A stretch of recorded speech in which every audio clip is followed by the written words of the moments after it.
Year 1398 में तैमूर ने India पर कब्जा किया और इस जंग में 1 लाख लोग मारे गए। इससे पहले 262 बीसी के दौरान इंडिया में ही कलिंगा वॉर हुई थी, जो एक ही साल के दौरान 2.5 लाख लोगों की जान ले गई और दुनिया की सबसे खूनरेज जंग चाइना में बैटल ऑफ चैंगपिंग के नाम से जानी जाती है, जिसमें अफसोसनाक तौर पे 7 लाख से भी ज्यादा लोग अपनी जान गंवा बैठे।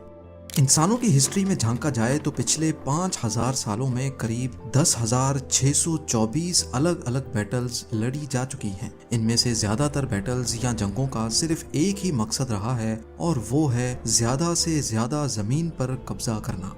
तारीख गवाह है कि जमीन पाने के लिए हम इंसान ना ही किसी का खून बहाने से डरते हैं, ना बच्चे देखते हैं, ना बूढ़े, और हत्ता के दुनिया का सबसे खतरनाक हथियार भी इस्तेमाल करने में कोई झिझक नहीं रखते।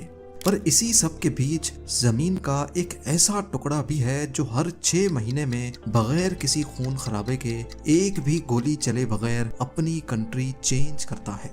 ये कोई दूर दराज वीरान बयाबान जमीन का टुकड़ा नहीं, बल्कि यूरोप में आबादी से भरे इलाके के बीच में मौजूद है। हम बात कर रहे हैं फ्रांस और स्पेन के बॉर्डर पे मौजूद इस आइलैंड की, जिसको फीजेंट आइलैंड कहा जाता है। पर सवाल ये है कि फीजेंट आइलैंड साल में 2 मरतबा अपनी टेरिटरी कैसे और क्यों बदलता है। Here you could be standing in France one day, the next day you'll be standing in Spain. नाज़रीन, फ्रांस और स्पेन को बिडासोआ रिवर ने डिवाइड किया हुआ है। वैसे तो रिवर का ज्यादातर हिस्सा स्पेन की टेरिटरी में आता है, लेकिन अटलांटिक ओशन में गिरने से 15 किलोमीटर पहले ये रिवर इन दोनों कंट्रीज के दरमियान इंटरनेशनल बॉर्डर का किरदार अदा करती है। इसी रिवर के बीच में स्पेन के शहर इरुन और फ्रेंच सिटी ऑन्टाई के करीब ये छोटा सा फीजेंट आइलैंड मौजूद है। इस आइलैंड की खास बात यह है कि अगर आप यहाँ 31 जुलाई को खड़े होंगे तो आप स्पेन की टेरिटरी में खड़े कहलाए जाएंगे, लेकिन रात को 12 बजते ही वहीं खड़े खड़े आप फ्रांस की टेरिटरी में चले जाएंगे। यानी जिस दिन मैं ये वीडियो बना रहा हूँ इस वक्त ये आइलैंड स्पेन के कंट्रोल में है, लेकिन जब तक ये वीडियो आप तक पहुँचेगी तब इसका कंट्रोल फ्रांस के पास होगा। 6,800 स्क्वायर मीटर बड़ा ये आइलैंड 1 फरवरी से लेकर 31 जुलाई तक स्पेन के पास होता है और फिर 1 अगस्त से लेकर 31 जनवरी तक ये फ्रांस के कंट्रोल में रहता है। टेरिटरीज का ये एक्सचेंज फ्रांस और स्पेनिश नेवी के दरमियान फीजेंट आइलैंड पे ही होता है, जब दोनों मुल्कों की अथॉरिटीज यहाँ आती हैं और एक सेरेमनी के बाद जिसकी बारी होती है वो अपना झंडा लहराता है।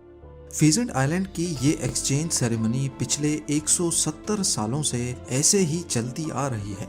आपको यहाँ बताते चलें कि जब एक ही जमीन को एक ही वक्त में 2 या 2 से ज्यादा कंट्रीज चलाती हैं, उसको कॉन्डोमिनियम कहा जाता है। लेकिन फीजेंट आइलैंड दुनिया में वाहिद ऐसा कॉन्डोमिनियम है जिसको एक ही वक्त में सिर्फ एक ही कंट्री चलाती है, और इसी वजह से फीजेंट आइलैंड सिर्फ कॉन्डोमिनियम ही नहीं बल्कि दुनिया का अकेला टेम्पोरल कॉन्डोमिनियम है।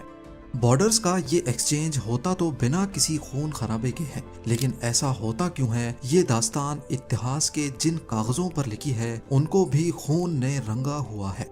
1600s में यूरोप एक बहुत बड़ी जंग से गुजर रहा था। ये जंग करीब 30 साल तक चली थी, जिसको द 30 ईयर वॉर के नाम से भी याद किया जाता है। हिस्टोरियंस का कहना है कि ये एक रिलीजियस वॉर थी, लेकिन इसके पीछे पॉलिटिकल और इकोनॉमिक पर्पस भी था। ईयर 1618 में शुरू होने वाली ये जंग 1648 में एक पीस ट्रीटी पर आकर खत्म हुई। रोमन एम्पायर एक बार फिर से सुकून का सांस ले पा रही थी, लेकिन पीस ट्रीटी के बावजूद भी फ्रांस और स्पेन का एक दूसरे के लिए गुस्सा खत्म नहीं हुआ। आए बजाय इन दोनों की आपस में झड़पें चलती ही रहती थी। फिर 11 सालों के बाद 1659 में इन दोनों ने भी आपस में एक अलग पीस ट्रीटी साइन कर ही ली, जिसको पेरेनीज ट्रीटी या फिर पीस ऑफ द पेरेनीज भी कहा जाता है।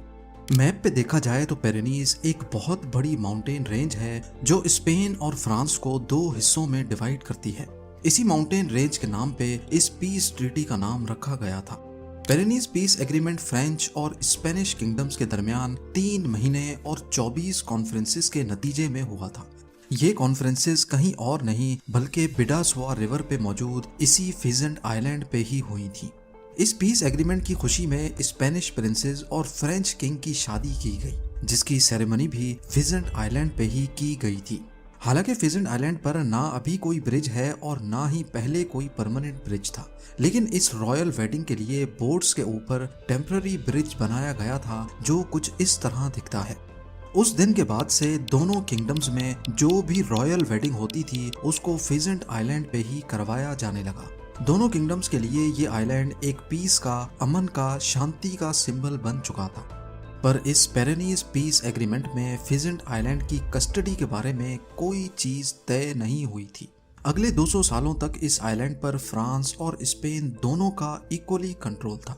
फिर 1856 में एक और एग्रीमेंट हुआ जिसमें खास फिजेंट आइलैंड की कस्टडी के हवाले से कुछ फैसले लिए गए और अब की बार ये तय पाया कि आइलैंड 6 महीने फ्रांस और 6 महीने स्पेन के पास होगा।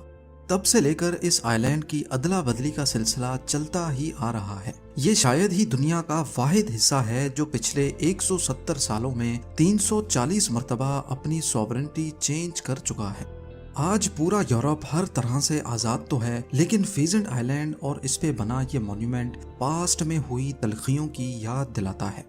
फिजेंट आइलैंड तो दुनिया का पहला और आखिरी ऐसा कॉन्डोमिनियम है जिसको एक ही वक्त में सिर्फ एक कंट्री एडमिनिस्टर करती है, लेकिन इसके अलावा दुनिया में 6 कॉन्डोमिनियम्स और भी हैं। एंटार्क्टिका को टोटल 12 कंट्रीज ओन करती हैं और उन्होंने वहाँ 55 एंटार्क्टिक रिसर्च स्टेशंस बना रखे हैं। सूडान में मौजूद अबियई एरिया को रिपब्लिक ऑफ साउथ सूडान और रिपब्लिक ऑफ सूडान दोनों एक साथ एडमिनिस्टर करते हैं। ब्रिचको डिस्ट्रिक्ट बोस्निया एंड हर्ट्जगोविना और रिपब्लिक ऑफ सर्ब्सका का एक कॉन्डोमिनियम है। गल्फ ऑफ फांसिका को एल सल्वाडोर, हॉन्डुरस और निकारागुआ तीनों क्लेम करते हैं कि ये हमारी टेरिटरी है।